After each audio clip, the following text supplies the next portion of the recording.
Thank you. అందరికీ నమస్కారం. చాలా మంది వేదిక మీద ఉన్న పెద్దలందరూ తమ్ముళ్ళందరూ మాట్లాడటం చాలా మంది ఉన్నారు.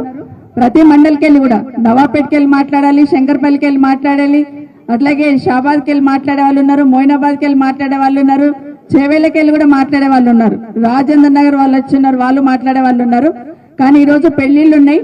అయినా కూడా రైతుల మీద, రైతు పక్షాన, రైతుల మీద ప్రేమ ఉన్న ప్రతి ఒక్కరు ఇక్కడికి వచ్చిన మా రైతన్నలకు అందరికీ కూడా, ఎందుకంటే చాలా మంది రైతన్నలు కనిపిస్తున్నారు ఇక్కడ, ముందు మీకు చేతులు జోడించి నమస్కరిస్తా ఉన్నాను. వేదిక మీద ఉన్న అధ్యక్షులు ప్రభాకర్ గారి ఆధ్వర్యంలో ఈ రోజు ఇక్కడ మీటింగ్ పెట్టుకున్నాం. మన కార్యక్రమానికి గౌరవ వర్కింగ్ ప్రెసిడెంట్ గారు, మన మాజీ మంత్రివర్యులు కేటీ రామారావు గారు వచ్చినారు. పెద్ద ఎత్తున వారికి ఒకసారి పెద్ద చప్పట్లతో స్వాగతం చెప్పదాం. అట్లాగే మన ఎక్స్ హోమ్ మినిస్టర్ గారు మహమూద్ భాయ్ గారు వచ్చినారు, వారికి కూడా మనస్ఫూర్తిగా స్వాగతం చెప్తా ఉన్నాను.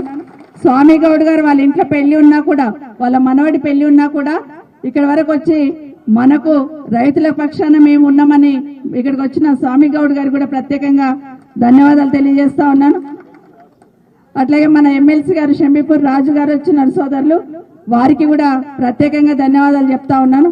వేదిక మీద ఉన్న అందరికీ కూడా పేరు పేరున అందరికీ కూడా మన జిల్లాకు సంబంధించిన రాష్ట్ర నాయకులు గాని, మండల స్థాయి గాని, జిల్లా స్థాయి నాయకులు గాని అందరు ఉన్నారు. వారందరికీ ప్రత్యేకంగా మా పత్రికా మీడియా సోదరులకి అందరికీ నమస్కారాలు తెలియజేస్తా ఉన్నాను. ఉదయం 9 గంటలకు రావాలంటే 9 గంటలకే వచ్చున్నారు. చాలా సంతోషం. ఎందుకంటే ఈ రోజు రాష్ట్రంలో జరుగుతున్న పాలన చూస్తా ఉన్నాం. ఏమన్నంటే ఏం చెప్పినారు, మన ఎన్నికల కన్నా ముందు ఇదే చేవేళ్ళకి వచ్చి పెద్ద పెద్ద గప్పాలు కొట్టున్నారా లేదా? పెద్ద పెద్ద మాటలు మాట్లాడున్నారు. కేసీఆర్ అజ్జేయుడు, నేను ఇచ్చేస్తా, కేసీఆర్ అజ్జేయలే, నేను ఇచ్చేస్తా అని చెప్పినాడు. ఏం చేస్తున్నాడో చూస్తున్నాం. ఈ రోజు రైతులని నట్టేట ముంచి మోసం చేసిన రేవంత్ రెడ్డి గారి ప్రభుత్వానికి గుణపాఠం చెప్పే విధంగా రాష్ట్రంలో ఉన్న ప్రతి రైతన్న కూడా గొంతెత్తి మాట్లాడాల్సిన సమయం, సందర్భం వచ్చున్నది.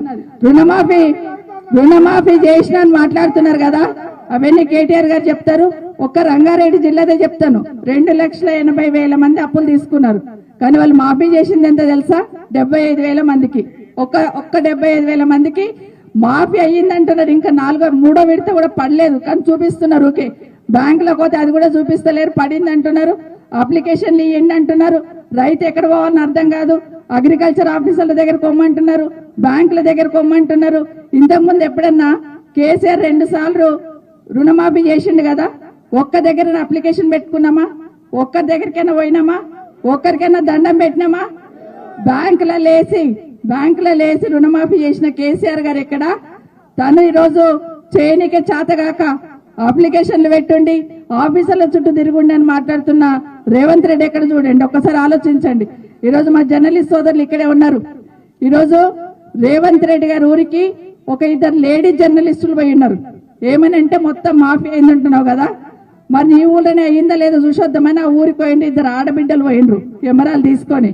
ఊళ్ళో అందరు చెప్తున్నారంట, బిడ్డ నాకు కాలేదు అని చెప్తా ఉంటే ఊర్లో ఉన్న కొంతమంది వచ్చి ఒక 50-60 మంది మగవాళ్ళు వచ్చి అసభ్యంగా ఆ మహిళా జర్నలిస్ట్ పట్ల ప్రవర్తించిన తీరు ఏదైతే ఉందో, నిజంగా సభ్య సమాజం తలదించుకునే విధంగా ముందు ఆ దాడిని ఖండిద్దాం.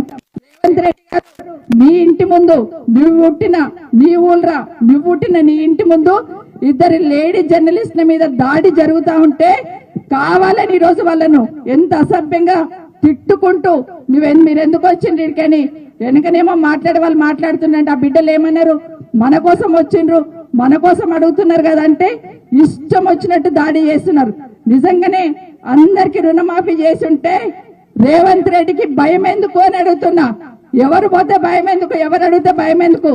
కానీ ఈ రోజు రైతు రుణమాఫీ కాలేదు. ఇదే కాదు, ఒకటి అర్థమవుతుంది ఏంటంటే, ఎవరన్నా గట్టిగా అడిగితే, ఎవరైనా గట్టిగా మాట్లాడితే వాళ్ళని వ్యక్తిగతంగా తిట్టడం, వ్యక్తిగతంగా మాట్లాడడం, నోరిప్పితే కేసీఆర్ గారి మాట లేకుండా రానే రాదు. ఈయనకు కేసీఆర్ గారిని తిట్టకుండా పొద్దే గడవదు.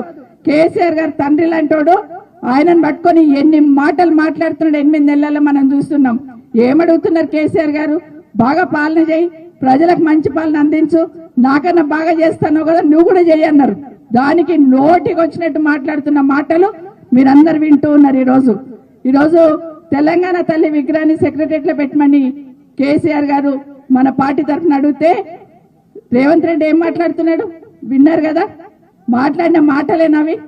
మాట్లాడొచ్చా? ఒక్కసారి ఆలోచించమని కోరుతా ఉన్నాను. ఎందుకంటే కేసీఆర్ గారు నిశానా చెడిపేస్తాడు కదా, కేసీఆర్ని తిట్టుకుంటూ పోతే ఆ నిశానా చెడిపోతుంది అనుకుంటున్నట్టున్నాడు. సూర్యచంద్రులు ఉన్నంత కాలం, తెలంగాణ అనే వర్డ్ ఉన్నంత కాలం కేసీఆర్ గారి పేరు ఉంటుంది.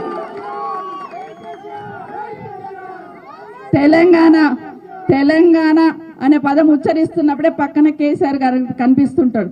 ఈరోజు అంతేందుకు మన ఊళ్ళల్లో మిషన్ భగీరథ నీళ్ళు తాగుతున్నాం కదా, హైదరాబాద్ లో ఏ నీళ్ళు తాగుతున్నామో గీడ చెవేళ్ళలో కూడా ప్రతి ఊళ్ళో నీళ్ళు తాగుతున్నాం. ఆ నీళ్ళల్లో ఎవరు కనిపిస్తారు? 100% కేసీఆర్ కనిపిస్తాడు. ఊళ్ళల్లో మనం పోతున్నాం, ఊర్లో ఎంటర్ కాగానే చెట్లు పెట్టించండి కేసీఆర్ గారు. ఎవరైనా అడిగినామా? ఇక్కడ పక్కన అక్కడ పక్కన రోడ్డు చల్లగా పెట్టినాడు. ఎవరు కనిపిస్తారా చెట్టు నీడలా? ఈరోజు రైతన్నకి ఈరోజు వర్షం చినుకులు పడుతున్నాయంటే రైతుకి ఎవరు గుర్తుకొస్తున్నారు తెలుసా? కేసీఆర్. ఎందుకంటే అక్కడ చినుకులు పడుతుండగానే ఈడ అకౌంట్లలో డబ్బులు పడుతుండే. ఎక్కడైనా మీ ఇంట్లో ఏం చెప్తుండే మీరు?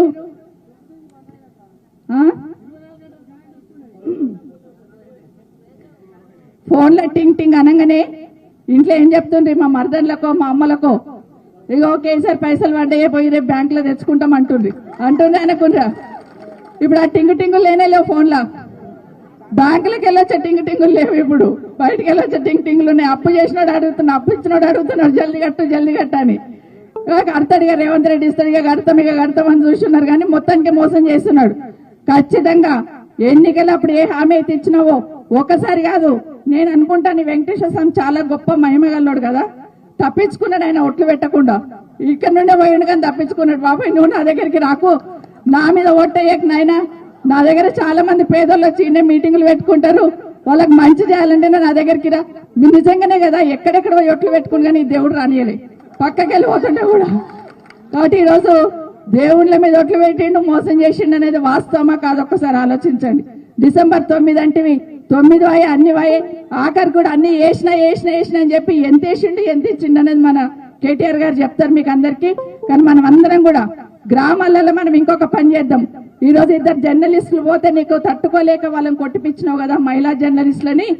ఈ రోజు మన బీఆర్ఎస్ పార్టీ తరఫున ప్రతి కార్యకర్త ఊర్లో ఉన్నోళ్ళు మన బాధ్యత అనుకొని మన ఊళ్ళల్లో ఏ రైతుకు రుణమాఫీ కాలేదని లిస్టు కలెక్ట్ చేద్దాం, అప్లికేషన్ ఇద్దాం, తీసుకుపోయిన మొహాన కొడదాం ఇలా కాలేదని చేయమని అడుగుదాం. ఎందుకంటే ఇక్కడికి వెళ్ళి పోతుంటాడు కదా చెవేళ్ళ మీదకెళ్ళి, ఆ గుట్ట కాడ పెడదాం. ఆడ వచ్చి ఇవి తీసుకుపోయి నేను అప్లికేషన్లు ఇటు ఇంద్రారెడ్డి విగ్రహం కాడ పెట్టినాం కుప్ప, తీసుకొని పోయి మళ్ళీ మాఫీ చేయని చెప్దాం. కాబట్టి అది చేద్దాం ఇప్పుడు వారం 10 రోజులల్లా. మీకు అందరు కూడా ఇప్పుడు రాడిగా మనం కుప్ప పెట్టుకొని కూర్చుంటామని, ఇప్పుడు రాడి ఇట్లకెళ్ళి ఓడనుకుంటే. ఎందుకంటే సబితక్క చెప్పింది ఇంద్రన్న విగ్రహం కాడ పెడతాను కుప్ప గిట్టు ఉందా చూడండి, లేకపోతే వస్తా, లేకపోతే అట్లకెళ్ళి పోతా అంటాడే మళ్ళీ చూడండి ఇక. కాబట్టి ఇదంతా కూడా ఎందుకు చెప్తున్నా అంటే ఆషామాషి కాదు, ప్రతి రైతుకు రుణమాఫీ అయ్యేంత వరకు బీఆర్ఎస్ పార్టీ నిన్ను వదిలిపెట్టదు, రైతన్న వదిలిపెట్టడని ముఖ్యమంత్రి గాని ప్రభుత్వాన్ని మరొకసారి హెచ్చరిస్తూ ప్రతి ఒక్కరం కూడా ఈ రోజు రైతన్నల కుటుంబాలకి అండగా ఉండాల్సిన మనం అందరం కూడా రైతు కుటుంబాల నుండి వచ్చిన వాళ్ళమే. రైతు బంధు ఎగరగొట్టేసి రుణమాఫీ అన్నది ఎగరగొట్టేసిండు. రైతు బంధు ఈయనకి కమిటీ వేయాలంట, రుణమాఫీ ఎన్నిక కూడా కమిటీలు వేస్తాడంట. ప్రతిదానికి కమిటీ అని కమిటీలు వేసి కాలయాపన చేస్తున్న రేవంత్ రెడ్డి గారి పాలన చూసినాము. మరొకసారి నిజంగానే అవినాష్ చెప్పినట్టు ఇప్పుడు మాట్లాడుతూ ప్రతి ఊర్లో పోతే అయ్యో కేసీఆర్ని ఓడగొట్టుకుంటుమా, కేసీఆర్ ఉన్నప్పుడు బాగుండే, గిట్లా అవుతుంది అనుకోలేము, ఎప్పుడొస్తాయి ఎలక్షన్లు అని అడుగుతున్నారు. మనకన్నా ఎక్కువ జనాలు అడుగుతున్నారు ఎప్పుడు దించేద్దాం, ఎప్పుడు వస్తుంది, గిట్లా వస్తుంది అనుకోలేదు. ఏదో అన్నాడు కదా చేస్తాడు అనుకున్నాం, గిట్లా చేస్తాడా, గిట్లా తీడతాడా, గిట్లా మాట్లాడతాడా, అసలు ఈయన ముఖ్యమంత్రి అని మాట్లాడుతున్న విషయాన్ని ప్రతి గ్రామంలో కూడా చూస్తా ఉన్నాం. ఖచ్చితంగా ఇచ్చిన ప్రతి హామీని ఒక రైతు రుణమాఫీ కాదు, ఇక్కడ కూడా ఒక డిక్లరేషన్ పెట్టినాడు ఆ రోజు వచ్చి మన చేవెళ్ళలో కూడా. వాళ్ళు ఇచ్చిన ప్రతి హామీని నెరవేర్చేదాకా వెంటాడి ప్రజల పక్షాన ప్రశ్నిస్తూనే ఉంటామని మరొక్కసారి తెలియజేసుకుంటూ ఇక్కడికి వచ్చిన మా రైతన్నలందరికీ ప్రత్యేకంగా ధన్యవాదాలు చెప్తూ మహమూద్ భాయ్ గారు ఒక్క నిమిషం మాట్లాడతారు.